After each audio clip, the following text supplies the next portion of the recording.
एक साधा स्वयंपाक, एक छोटासा वाद आणि एका कुटुंबाचा कायमचा अंत. नेमकं त्या रात्री काय घडलं? आर्णी तालुक्यातील बोरगाव येथे घडलेली ही घटना केवळ एक बातमी नाही, तर प्रत्येक कुटुंबासाठी एक इशारा आहे. एका साध्या कारणावरून सुरू झालेला वाद कसा आयुष्य उद्ध्वस्त करू शकतो, याचं हे जिवंत उदाहरण आहे. चेतना जाधव नावाची 33 वर्षांची गृहिणी आपल्या कुटुंबासोबत साधं आयुष्य जगत होती. त्या दिवशी संध्याकाळी घरात पाहुणचाराचा बेत होता. पती मनोज जाधव याने आपल्या मित्राला जेवणासाठी बोलावलं होतं. घरात नेहमीसारखंच वातावरण होतं, पण एका छोट्या गोष्टीने सगळं बदलून गेलं. मटणाची भाजी नीट बनव अशी सूचना देण्यात आली होती. चेतना स्वयंपाकात व्यस्त होती. तिने तिच्या परीने सगळं चांगलं करण्याचा प्रयत्न केला, पण जेवण सुरू झाल्यावर पाहुण्यासमोरच पतीचा राग अनावर झाला. मटण नीट शिजले नाही या कारणावरून त्याने पत्नीवर आवाज चढवला. सुरुवातीला साधा वाद वाटणारी ही गोष्ट हळूहळू अपमानात बदलली, आणि हा अपमान सर्वांसमोर झाल्यामुळे परिस्थिती अधिकच गंभीर झाली.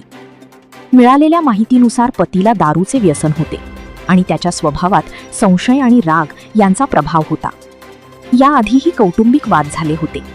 2015 मध्ये त्याच्यावर छळाचा गुन्हा देखील दाखल झाला होता, पण 2017 मध्ये पुन्हा एकत्र राहण्याचा निर्णय घेण्यात आला होता. म्हणजेच या नात्यात आधीपासूनच तणाव होता. त्या रात्रीचा अपमान हा केवळ एक प्रसंग नव्हता, तर अनेक वर्षांच्या तणावाचा स्फोट होता.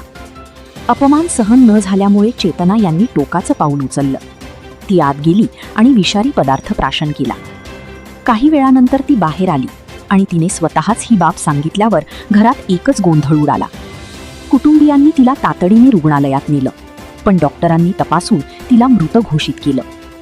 एका क्षणाच्या निर्णयाने एक आयुष्य संपलं आणि एका कुटुंबाचा पाया कोसळला. या घटनेत सर्वात मोठं नुकसान झालं ते 2 लहान मुलांचं. मुलगा लेख आणि मुलगी अन्वी. यांनी आईचं प्रेम कायमचं गमावलं. ज्या घरात आनंद असायला हवा होता, त्या घरात आता शांतता आणि दुःख पसरलं आहे. या घटनेनंतर नातेवाईकांनी मोठी गर्दी केली आणि सर्वत्र शोककळा पसरली. पोलिसांनी या प्रकरणात पती मनोज जाधव याच्यावर आत्महत्येस प्रवृत्त केल्याचा गुन्हा दाखल करून त्याला अटक केली आहे. पुढील तपास सुरू आहे. पण या घटनेतून काही मोठे प्रश्न समोर येतात. घरातील